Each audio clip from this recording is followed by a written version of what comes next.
नमस्कार, स्वागत है आपका सोनी क्लासेज में। चलिए आज हम इस वीडियो में आपको बताएंगे बीजगणितीय व्यंजक क्या होता है, बहुपद की परिभाषा क्या है, बहुपद का घात क्या होता है, बहुपद का मानक रूप क्या है, और अगर समय मिला तो आगे की भी कुछ चीज़ आपको बताएंगे। सबसे पहले आप जानिए कि बीजगणितीय व्यंजक क्या है। तो आपको पिछला एक वीडियो इसका डाला हुआ है जिसमें हम आपको बताए थे कि पद क्या होता है। ठीक है, तो जब बहुत सारे पद एक साथ में जोड़ दिए जाते हैं, बहुत सारे पद जब एक साथ में जोड़ दिए जाते हैं तो जो हमें व्यंजक मिलता है उसी को बीजगणितीय व्यंजक कहा जाता है।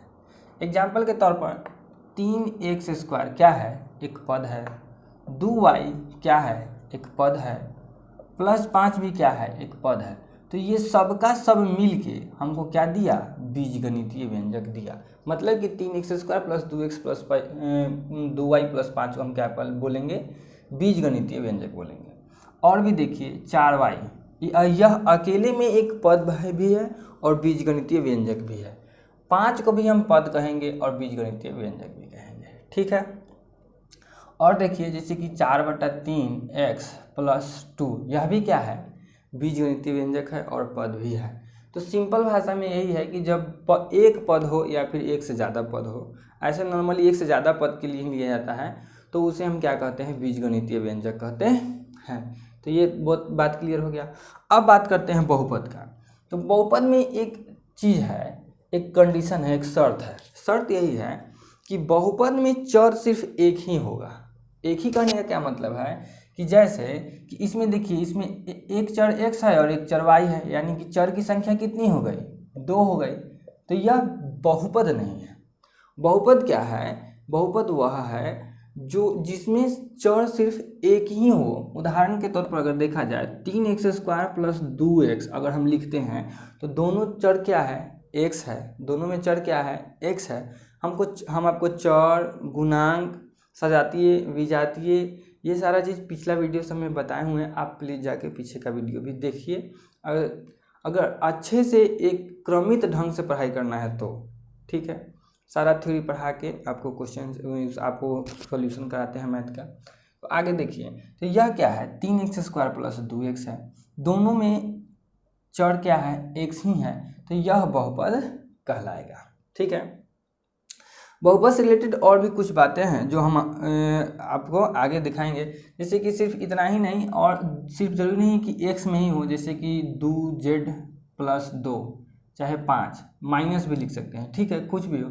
तो चर सिर्फ जब एक ही उसमें दिखे तो क्या कहलाएगा, वह बहुपद कहलाएगा। ठीक है, तो आप देखिए कि यह बीजगणितीय व्यंजक है, तो क्या सारा का सारा बीजगणितीय व्यंजक बहुपद कहलाएगा, नहीं कहलाएगा। कोई कोई बीजगणितीय व्यंजक होगा जो हमारा बहुपद कहलाएगा, और ठीक है, और कोई और सारा का सारा बहुपद लेकिन क्या कहलाएगा, बीजगणितीय व्यंजक कहलाएगा। जैसे कि यह बीजगणितीय व्यंजक हुआ कि नहीं हुआ, यह बीजगणितीय व्यंजक हुआ कि नहीं, बिल्कुल हुआ। और यह बहुपद भी हुआ। लेकिन इस एग्जाम्पल में देखिए, यह बहुपद नहीं है, यह बहुपद नहीं है लेकिन बीजगणितीय व्यंजक है, क्योंकि इसमें 2 चर है और 2 चर वाला बहुपद नहीं है। तो आपको बहुपद समझ में आया होगा। अब बात करते हैं बहुपद का घात क्या है। ठीक है, देखिए पद का घात जिस तरह से होता है उसी तरह बहुपद का घात होता है। पद के घात के बारे में भी हमने आपको पिछले वीडियो में समझाया था। बहुपद का घात क्या होता है, जैसे कि एक बहुपद हम लिखते हैं,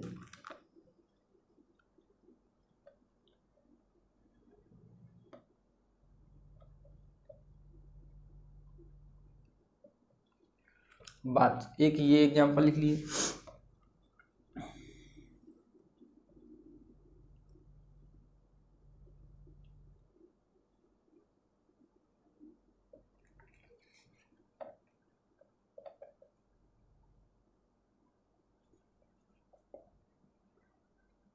चलिए 2 बहुपद हम लिख दिए।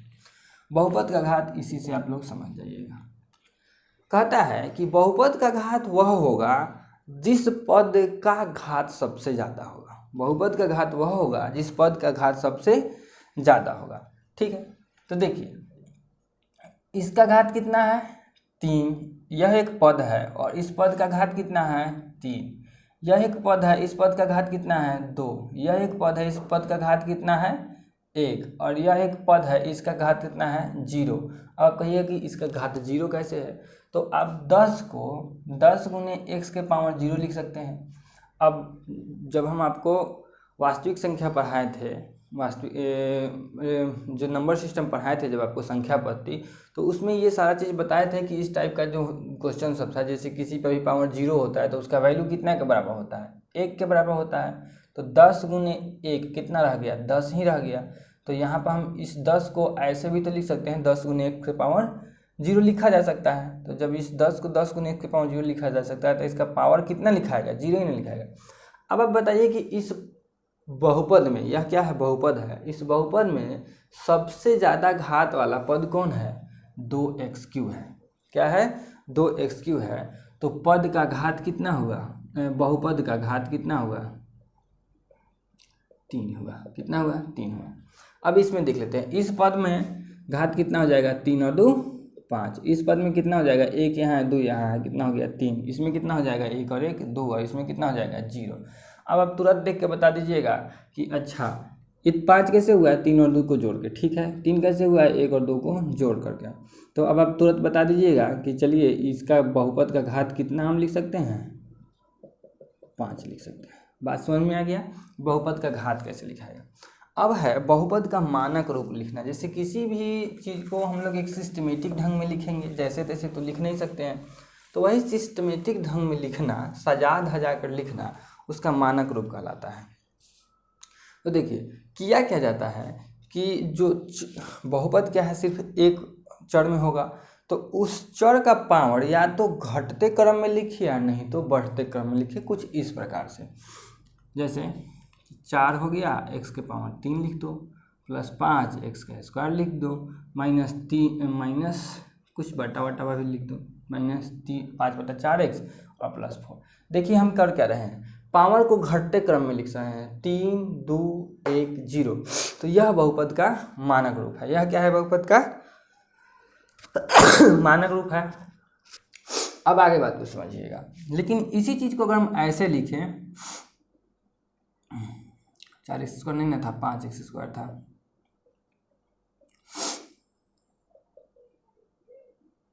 तो यह बहुपद मानक रूप में नहीं है, क्योंकि 2 3 1, तो 2 3 1 0 क्या कोई यह घटते या बढ़ते क्रम में है नहीं है। लेकिन इसमें देखिए 3 पावर 2 पावर 1 पावर और 0 पावर।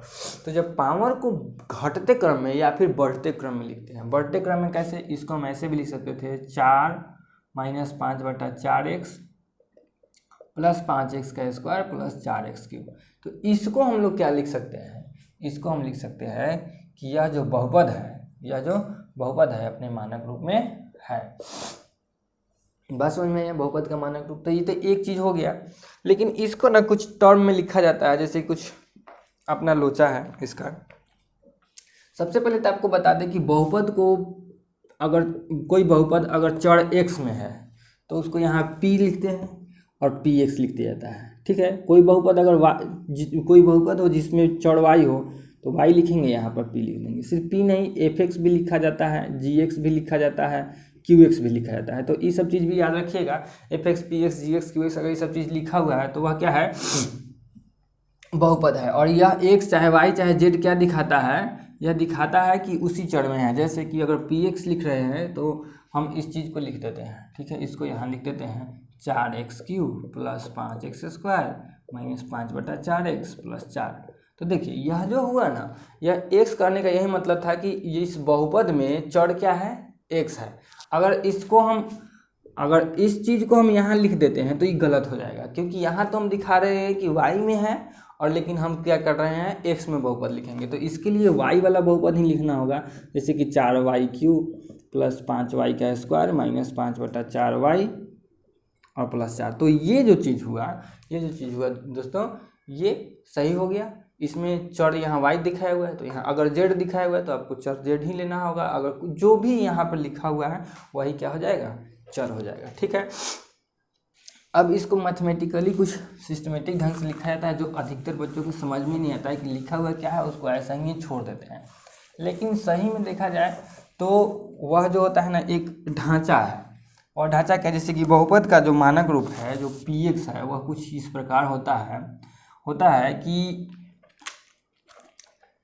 पहले a0 है, फिर x के पावर n है, फिर a1 है, फिर x के पावर n-1 है, ठीक है, फिर a2 है, फिर x के पावर n-2 है, डैश डैश डैश जाएगा a के पावर कहाँ तक, n-1 इंटू x और फिर an बच जाएगा। ये है क्या, ये चीज़ समझिए पहले। देखिए यह जो है ना a0 या फिर a1 या फिर a2 a3 a के पावर n-1 या an, यह गुणांक है। यह क्या है, गुणांक है। इस जीरो का इस n के साथ में यहाँ 1 देख रहे हैं, -1 देख रहे थे, इससे इसका कोई रिलेशन नहीं है।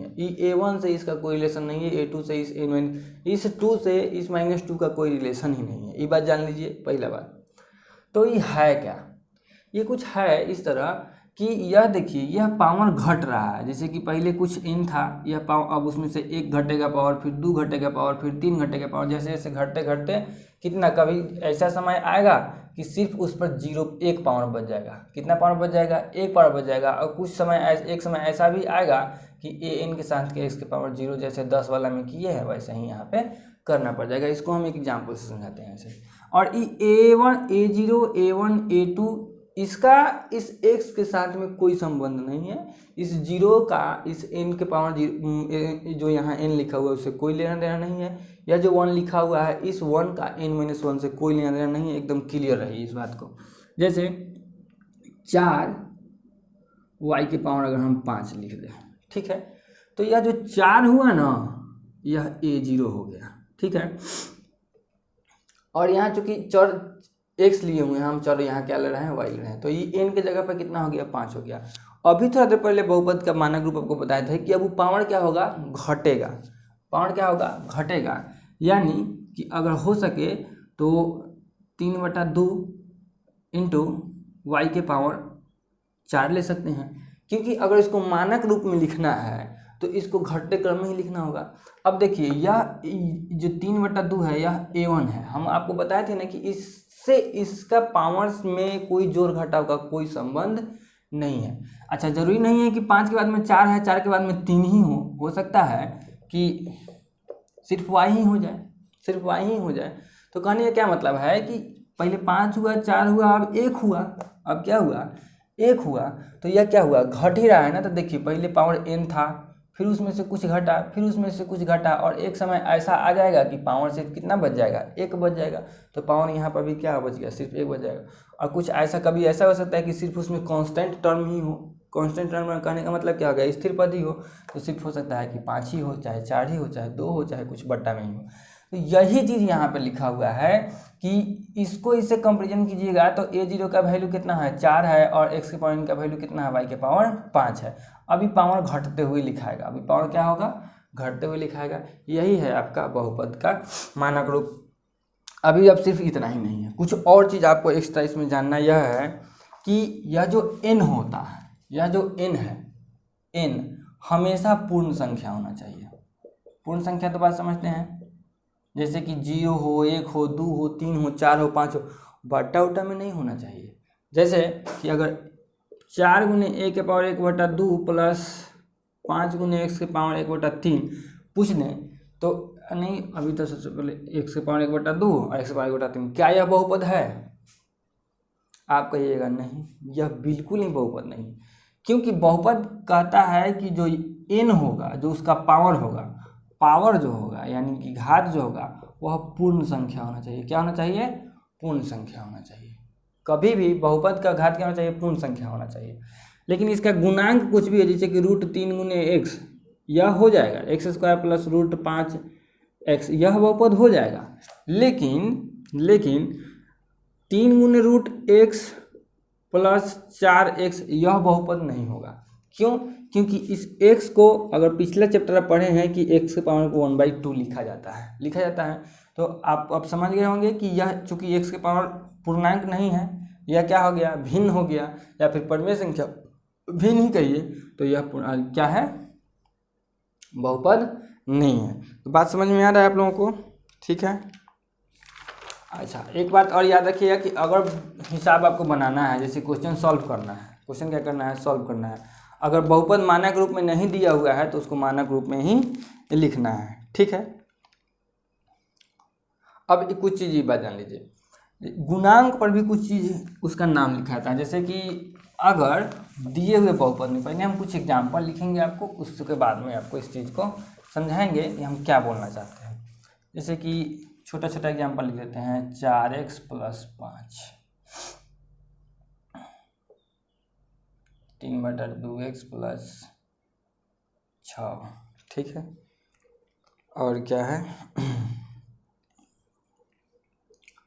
√7x + चाहे -1 आदि को लिखिए, ये तीनों को समझिए।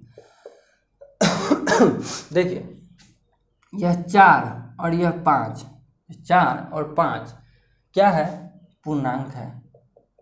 तो ऐसा पूर्णांक ऐसा बहुपद जिसमें गुणांक इस 4 को क्या कहते हैं, गुणांक कहते हैं, और 5 को क्या कहते हैं, कांस्टेंट टर्म कहते हैं।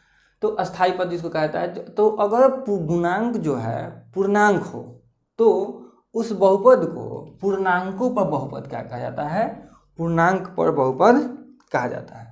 यहाँ देखिए 3/2 है और 6 है, यह क्या है, परिमेय संख्या है। 3/2 क्या है, परिमेय संख्या है। परिमेय संख्या ये सब चीज़ अगर न समझ में आता है ना, तो आप शुरू से वीडियो देखिए, ये 30 को वीडियो डाला हुआ है आपका पहला चैप्टर का, उसमें सारा चीज़ बताए हुए हैं। पहला चैप्टर आपका पूरा कंप्लीट करा दिया गया है, ठीक है। तो उसको सब चीज़ को पढ़ते हुए आइए, आपका कुछ भी अभी छूटा नहीं है। जब जागो तभी सवेरा, लेकिन इतना ही लेट से मत जागो कि सवेरा ही ना हो। समझ में आया बात।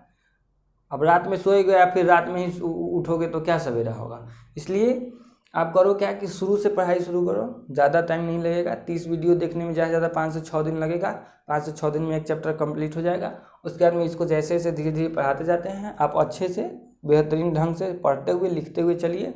PDF आपको नीचे लिंक पर मिल जाएगा, उसको वहाँ से डाउनलोड कर लीजिएगा। तो देखिए, यह 3/2 और 6 क्या है, परिमेय संख्या है। तो ये परिमेय संख्या पर बहुपद है। यह क्या है, यह जो बहुपद है परिमेय संख्या पर बहुपद है। लेकिन यहाँ देखा जाए तो √7 क्या है, अपरिमेय संख्या है। 5/2 क्या है, परिमेय संख्या है। अब बताइए, अपरिमेय और परिमेय को मिला के क्या बनता है, वास्तविक संख्या बनता है। क्या बनता है, वास्तविक संख्या बनता है। तो इसको क्या बोलेंगे, वास्तविक संख्याओं पर बहुपद हम लोग कहेंगे। तो इसमें हमने आपको बता दिया कि बीजीय व्यंजक किसको कहते हैं। जब एक या एक से ज़्यादा पद आपस में मिलते हैं, तो उसको क्या बोला जाता है, बीजीय व्यंजक। इसको अंग्रेजी में अलजेब्राइक एक्सप्रेशन भी कहा जाता है। बहुपद क्या है सो बताएं आपको, ठीक है। बहुपद क्या होता है, उसमें सिर्फ एक ही टाइप का चर रहता है, 2 टाइप का चर नहीं रहता है। और बहुपद कैसे बने, बहुपद का घात क्या था, बहुपद का मानक रूप क्या है, किसको बहुपद कहेंगे, किसको बहुपद नहीं कहेंगे, और कब किसी बहुपद को पूर्णांक पर बहुपद कहेंगे, परिमेय संख्या पर कहेंगे या फिर वास्तविक संख्या पर कहेंगे, ये चीज़ हम आपको बता दिए। अब जब हम नेक्स्ट वीडियो में आएंगे तो आपको बहुपदों का वर्गीकरण करवाएंगे, बहुपद कितने टाइप के होते हैं, उसके मूल के बारे में बताएंगे, ठीक है। तब तक पढ़ते रहिए, घर पर रहिए, सुरक्षित रहिए। अपने दोस्तों को भी मेरे चैनल के बारे में ज़रूर बताइएगा। मिलते हैं आपसे नेक्स्ट वीडियो में।